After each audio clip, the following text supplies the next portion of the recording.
नमस्कार दोस्तों। तो अगर आप क्लास 10th में हैं तो ये वीडियो आपके लिए काफ़ी हेल्पफुल होने वाली है, क्योंकि इस वीडियो में आज हम लोग देखने वाले हैं कि क्लास 10th मैथ यानी कि अगर आप यूपी बोर्ड से हैं तो हमें कौन सा सिलेबस नहीं पढ़ना है। जी हाँ, पता चला कि जो चीज़ नहीं पढ़ना है आप खूब पढ़ रहे हैं, उसमें माथा पच्चीसी कर रहे हैं कि अरे यार ये मुझे नहीं आ रहा है, कैसे होगा, और एक्चुअल में वो आपके एग्जाम में आएगा ही नहीं, क्योंकि गवर्नमेंट ने उसे आपके सिलेबस से हटा दिया है। तो आज इसी चीज़ के बारे में इस वीडियो में बात करने वाले हैं। तो जैसा कि आप देख सकते हैं, ये है हमारा गणित कक्षा 10 का, और जनरली जो यूपी बोर्ड होता है वहाँ पे चलता है हमारा डॉक्टर मनोहर रे का बुक चलता है, और ये बुक अच्छी भी है। ठीक है, मैंने इससे पहले वाले वीडियो में कंपैरिजन भी किया था कि कौन सी मैथ की बुक अच्छी है, तो ये मनोहर रे की बुक काफ़ी अच्छी है।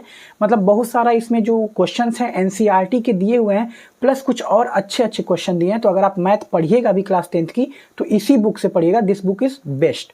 ओके, तो अब आते हैं मेन पॉइंट पे कि क्या क्या नहीं पढ़ना है।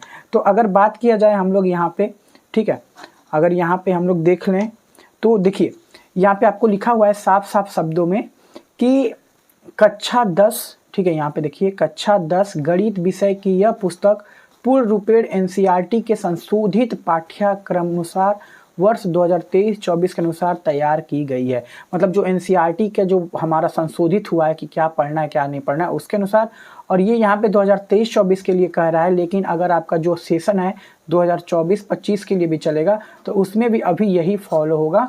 और कुछ दिन में जो गवर्नमेंट है अपने मेन वेबसाइट पे डाउनलोड कर देगी क्या क्या नहीं पढ़ना है या क्या क्या पढ़ना है, तो वो भी मैं बता दूंगा, लेकिन जनरली जो होगा यही होगा, इसमें कुछ बदलाव नहीं होने की आशंका है। ठीक है, तो यहाँ पे देखिए लिखा हुआ है साफ साफ हटाए गए टॉपिक्स, मतलब कौन कौन से टॉपिक्स नहीं पढ़ना है।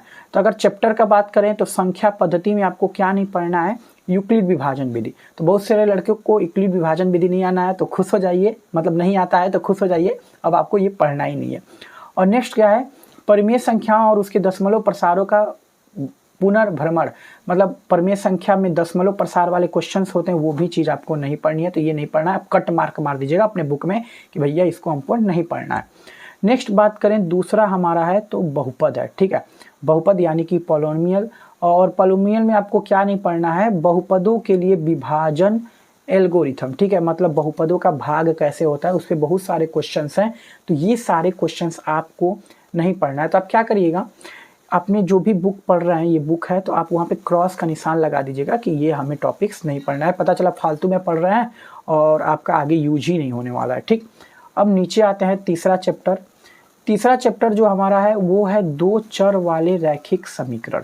ठीक है, दो चर वाले रैखिक समीकरण में दो ठो आपको समीकरण दिया होता है, उसमें एक्स वाई का मान निकालना होता है। तो इसमें आपको क्या क्या नहीं पढ़ना है, ग्राफी विधि से हल करना। तो अब ग्राफी विधि से हल करने के लिए क्वेश्चंस नहीं पूछे जाते हैं, तो इस पे आप क्वेश्चंस मत लगाइएगा। वज्र गुणनखंड विधि आपको नहीं पढ़ना है, पढ़ना है दो विधि बस, एक होता है विलोपन विधि और दूसरा होता है प्रतिस्थापन विधि।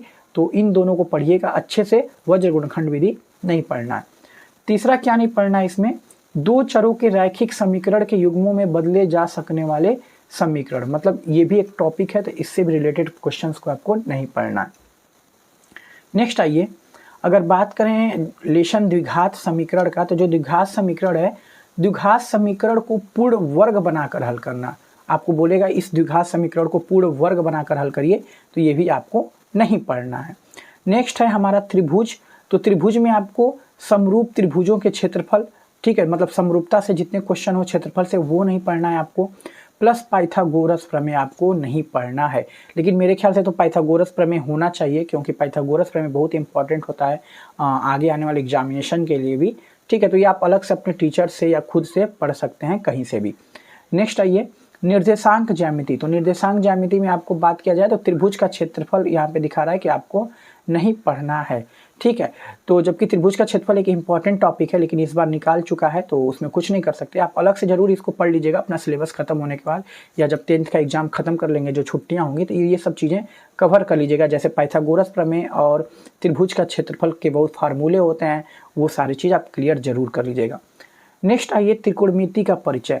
तो त्रिकोणमिति का परिचय में पूरक कोणों के त्रिकोणमिति अनुपात आपको नहीं पढ़ने हैं, तो ये चीज़ें आपको नहीं पढ़नी है, ये भी आप ख्याल कर लीजिए। अब आ जाइए रचनाएं। तो रचनाएं में हमें संपूर्ण अध्याय, मतलब आपको रचना करने वाला जो आपका पूरा अध्याय है बोल रहा है संपूर्ण अध्याय। संपूर्ण अध्याय मतलब आपको उसमें कुछ पढ़ना ही नहीं है, मतलब उसको पूरा क्रॉस मार दीजिए कि रचनाएं पूरा ही क्रॉस हो जाएगा। जबकि जो ऊपर के टॉपिक हैं, उस जो ऊपर के अध्याय हैं उसमें कोई टॉपिक नहीं पढ़ना है। ठीक, नेक्स्ट आते हैं वृत्तों से संबंधित क्षेत्रफल। ठीक है, तो वृत्तों से संबंधित क्षेत्रफल में वृत्त का परिमाप और क्षेत्रफल, समतल आकृतियों के संयोजन के क्षेत्रफल। तो देखिए ये दोनों नहीं पढ़ना है, लेकिन अगर मैं बताऊं तो वृत्त का परिमाप और क्षेत्रफल काफ़ी इंपॉर्टेंट चीज़ है, आपको आना चाहिए। तो आप गर्मी की छुट्टियों में पढ़ लीजिएगा। और नेक्स्ट है पृष्ठीय क्षेत्रफल और आयतन। तो पृष्ठीय क्षेत्रफल और आयतन में एक ठोस का एक आकार से दूसरे आकार में रूपांतरण, शंकु का छिन्नक, ये सारी चीज़ें आपको नहीं पढ़ना है। जबकि ये भी इंपॉर्टेंट टॉपिक है, लेकिन इस बार ये क्या किया है, निकाल दिया है, तो उसमें कुछ नहीं किया जा सकता। अब सिलेबस ही में नहीं है तो नहीं पढ़ेंगे, क्योंकि हमारे बोर्ड एग्जाम में नहीं आएगा और इसको बाद में पढ़ लेंगे। ठीक है, तो कोई बात नहीं है, सिलेबस थोड़ा सा कम हुआ है, अच्छी बात है, थोड़ा सा कम लोड रहेगा लड़कों पे, स्टूडेंट्स पे। उसी चीज़ को काफ़ी अच्छे से आप एक्वायर करिए, जितना पढ़े हैं उसको जानने की कोशिश करिए कि उसमें से एक भी क्वेश्चन गलत ना हो पाए। और ये जो मेन टॉपिक मैं बताते जा रहा हूँ कि भैया ये छिन्नक पढ़ लीजिएगा, एक ठोस का एक आकार से दूसरे आकार में रूपांतरण, मतलब अगर हमारा कोई गोल गेंद है, ठीक है, गोल मान लीजिए लोहे का गेंद है, उसे अगर लंबा गेंद बजा दिया जाए, ठीक है, पिघलाकर या किसी भी तरह, तो क्या क्षेत्रफल में परिवर्तन होगा, ये सारी चीज़ें आनी चाहिए, अच्छी चीज़ें होती हैं। ठीक है, ये हो गया। नेक्स्ट है हमारा सांख्यिकी। तो सांख्यिकी में बात किया जाए तो संचयी बारंबारता बंटन का आलेखीय निरूपण। तो आपको आलेखीय निरूपण नहीं करना है, एक आलेख वाले भी प्रश्न होते हैं वो आपको नहीं करना है। तो ये सारे आप टॉपिक्स को अपने बुक में क्रॉस मार दीजिएगा कि आपको नहीं पढ़ना है। और अपने टीचर्स को भी प्लीज़ ज़रूर बताइएगा कि सर ये वाले टॉपिक्स हट चुके हैं। ठीक है, तो ये तो बात हो गया कि कौन से टॉपिक्स हमें नहीं पढ़ने हैं, उस पर ध्यान नहीं देना है। अब बात कर लेते हैं कौन से टॉपिक्स को पढ़ना है। तो उसको मैंने एक बार पहले भी बता दिया है, फिर एक बार आपको बता दे रहा हूँ। तो चलता हूँ उधर। तो देखिए पहले नंबर्स की बात कर लें, तो सबसे ज़्यादा आप नंबर देख रहे हैं आपके कहाँ से आएंगे, तो सबसे ज़्यादा नंबर है बीजगणित। देखिए ये बीजगणित से टोटल कितने नंबर के आ रहे हैं आपके क्वेश्चन, 18 नंबर के। अगर बीजगणित के बाद बात करें तो आपके ज्यामिति के नंबर आ रहे हैं कितने, 12 नंबर।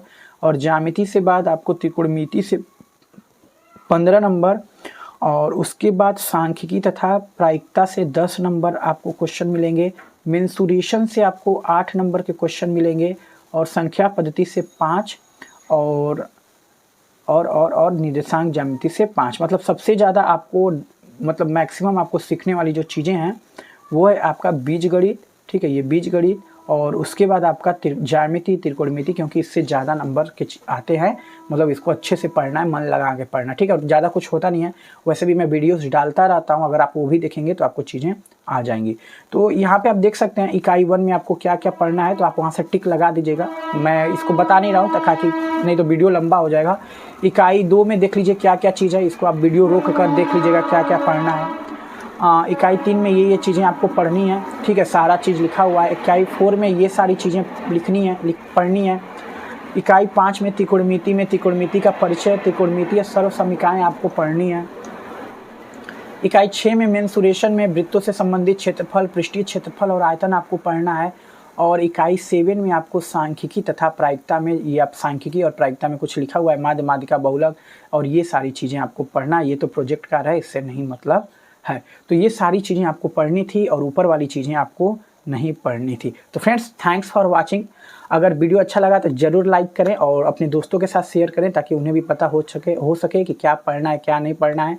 और अगर आप हमारे चैनल पे न्यू है तो प्लीज़ चैनल को सब्सक्राइब करके हमें सपोर्ट करिए। इस पर आपको अच्छे वीडियोस मिलते रहेंगे, जिससे आपके नॉलेज तो बढ़ेंगे ही, साथ में अगर आपके जितने भी क्वेश्चंस के डाउट होते हैं बेसिक से लेकर एडवांस लेवल तक, सारे डाउट भी आपके क्लियर होंगे। और बहुत सारे वीडियोस मैंने पहले ही अपलोड कर चुका हूं, आप वहां से भी जाके चीज़ों को देख सकते हैं, समझ सकते हैं और अपने डाउट को क्लियर कर सकते हैं। तो फ्रेंड्स, अभी तक के लिए इतना ही, फिर मिलते हैं आपसे नेक्स्ट वीडियो में। हमें दीजिए इजाज़त। जय हिंद, नमस्कार।